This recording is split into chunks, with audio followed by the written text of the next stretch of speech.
Chapter 7. Meeting the Mom. I'll be over in 2 hours, I said to Tyler, when I got out of his car.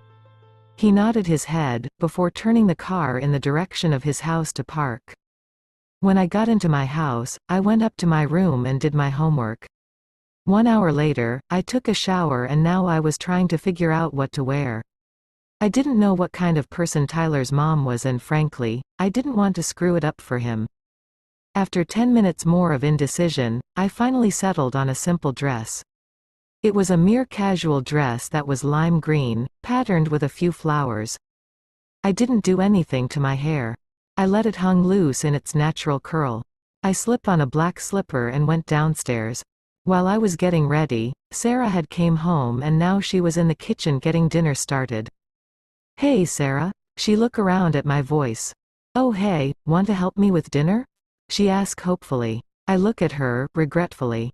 It was actually the first time she was asking me this and I felt bad that I couldn't.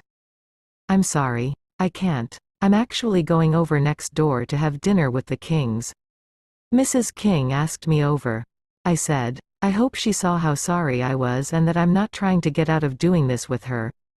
"We can do it a next time," I added hopefully. "Sure, of course," she said. She then walked over to the counter and took up one of the 2 chocolate cakes that was there. It was covered with chocolate icing and it looks lovely. She placed the cake in a white cake box. "Since you are going over to Mrs. King, I think it would be nice if you brought one of these. She would be grateful." She held up the cake to me. I took the cake from her, astounded by her kindness. "Okay, thanks." I held the cake in both hands and looked at her. I was glad that we were communicating more now. "I'm going now. Please tell Dad that I'm next door having dinner." "Okay, bye," she said. I waved at her and turned to leave. "Have a great time," she added. I nodded and continued to walk to the front door. When I was in my front yard, I stopped to take a deep breath. "Okay, Emily. You can do this," I thought, giving myself a pep talk. How hard can it be anyway? Hopefully, she is nice and I can make it through the evening. And hopefully, she won't embarrass me. Heaving a deep sigh, I pull myself together and head for Tyler's house. When I was at the door, I balanced the cake in my right hand and used my left hand to ring the doorbell.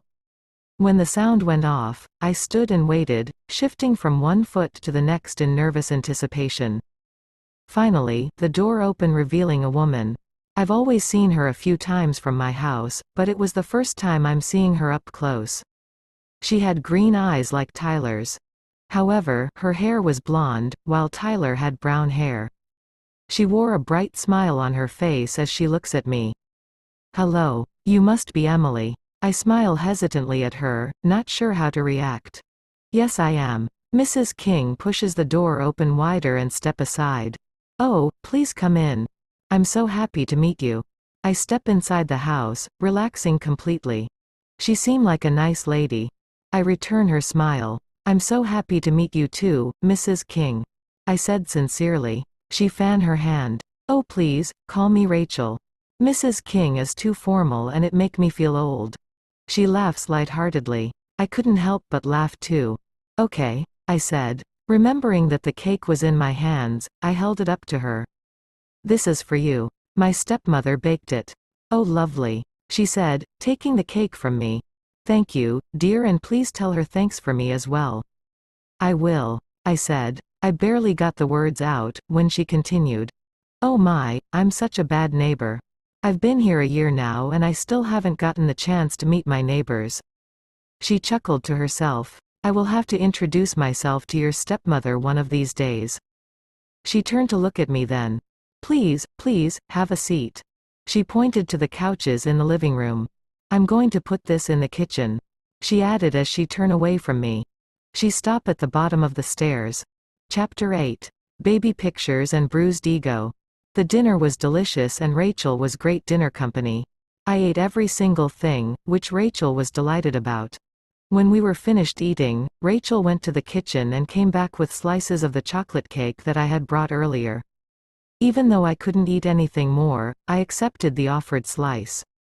After I finish the last crumb of the cake, I look up at Rachel across the table. "Thanks again for dinner, Rachel." It was amazing. I commended. She smiled brightly. You're welcome. I'm glad you enjoyed it. Thanks. I return her smile, which was contagious. She clasped her hands in excitement suddenly. Oh, I have to show you Tyler's pictures. I'll go get my album, she said, getting up instantly. Tyler, who was beside me, eyes widen.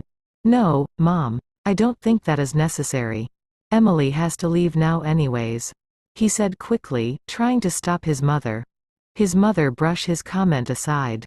Oh, nonsense. I'm sure Emily would be happy to see it, she said, stopping to look at me. Oh yes, I would love to, I said, nodding my head eagerly. Tyler glared at me. I looked at him and gave him an innocent smile. Rachel came with the album and we went into the living room and sit on the couch. Tyler sat on the recliner in front of us, crossing his arms and looking unhappy that I was seeing his baby pictures. Rachel showed me all kinds of pictures. Pictures of her family, Tyler, she and Tyler, Tyler and his dad. I especially liked the ones with Tyler. He was so cute as a baby and a young boy. There was a baby picture of Tyler naked in a bathtub. There was one, where he was 5 or 6, his face and hands were covered in icing from the cake that was in front of him. He was grinning at the camera, showing missing front teeth. Oh, this is when he was 7 and had the chicken pox. Rachel pointed at a picture where a small boy was sitting on a bed. His face and arms were covered with small red spots. Ah, look at him. He looks grumpy, I said, giggling. Yes, he didn't want to take any pictures. Rachel explains. I look up at Tyler, who was glaring at me. He was looking exactly like he was looking in the picture right now, grumpy. Ty, you didn't tell me that you were this adorable as a boy? Tyler continued to glare at me, ignoring my comment. Ignoring Tyler and the daggers he was shooting my way, I continued to look at the pictures. We looked at all the pictures in the album and when we were finished, Rachel closes it. I stood up from the couch. It was so nice being here. Thanks for inviting me. Rachel stood up too. I'm glad you came. She walked over to me and pulled me in a tight hug.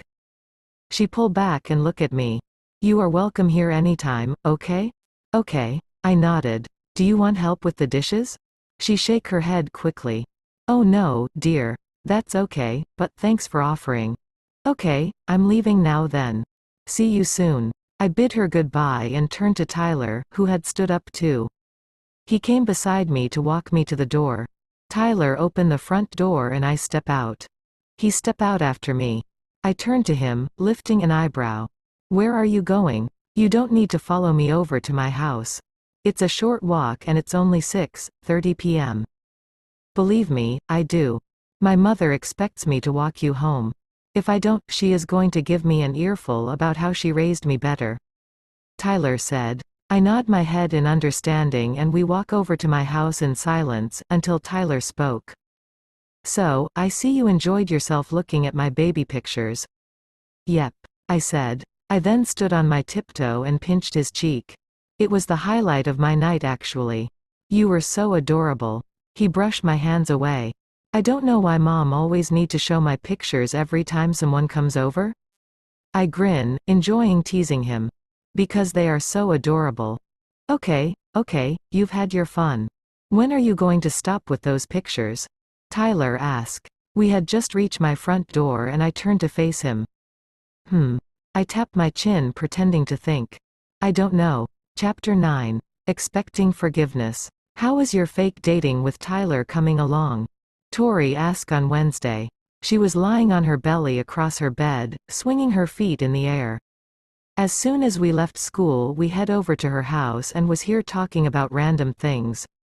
It's going okay. Everyone seemed to believe we are actually a couple and Logan hasn't said anything to me in days, so I guess it's working. I responded. At least, I hope so. I added. I was sitting in front of Tori on the bed, my back against the headboard. I wish I'd seen the look on his face when he saw that you were dating Tyler. She chuckled. The cheating jerk deserves it. No me gusta nada. I smiled at Tori's words. Ever since Logan cheated on me, Tori despised him. She never fails to express how much she hates him. After a while, Tori turned on the bed and sat up, facing me. So, what are you going to be for Halloween?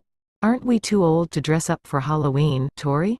I asked, raising my eyebrows at her. Nonsense, it's fun to dress up. You don't have to be a kid. Tori replied. Of course, it would be cool for Tori. She loves Halloween. It was her favorite time of year. Every year she goes all out thinking of what she was going to be, and every year she's something different. She looks forward to this time of year, and even though Halloween was 2 weeks away, she began preparing for it early. Don't get me wrong, I don't have anything against Halloween. I just don't love it as much as she does. Personally, Christmas is my favorite time of year. What I really love about Halloween, however, is the horror shows that comes on the television. Movies such as Paranormal Activity, The Quiet Place and The Haunted Mansion, and many more nail-biting movies that grace the television on this time of year. There are other movies that are not scream-worthy, but I love them too, like Hocus Pocus and the Halloween Town series. Horror movies are my favorite kind of movies, so that's something I'll be looking forward to. But it's going to be weird, dressing up and going trick-or-treating. I reasoned. Tori rolled her eyes. Of course we are not going trick-or-treating, Emily. That's for kids. However, we can still dress up in hot costumes. I sigh. Well, she was right. I guess we could. Okay, I'll think about it. Tori clapped her hands together. Great. I'll tell you what I'm going to be this year, a hot firefighter or Wonder Woman. I giggled. There are both great ideas. I'm sure you will look good in either one. Even in a plastic bag. I added with a laugh. It was true though. Tori could rock any look. She had a gorgeous body. Boys are always vying for her attention, but as always, she never gave any one of them the time of day. Tori burst out laughing too. A plastic bag. Maybe I'll try that one. My eyes widen. Tori, you wouldn't. Tori didn't respond. She just winked at me and grinned teasingly. I shake my head at her. Knowing Tori and how impulsive she can be, that's exactly something she would do. Closing my locker at the end of the day, I turn around only to come face to face with Logan. Why doesn't he just leave me alone? Seeing him alone makes my once good day now bad. I never knew he could be this annoying. What do you want, Logan? I ask, sighing quietly. I really wasn't in the mood to deal with him today. I want you back, Emily. I want to know, why can't you give me another chance? Why is it so easy for you to throw away what we had? He asked. I felt my anger rise at his words. How dare him? How dare him to try and make me look like the bad guy? I'm not the one who threw away what we had. That's all on you. You threw away what we had the second you cheated on me and hid it from me for months. I told you I was sorry. Why can't you just forgive me? I miss you, Emily.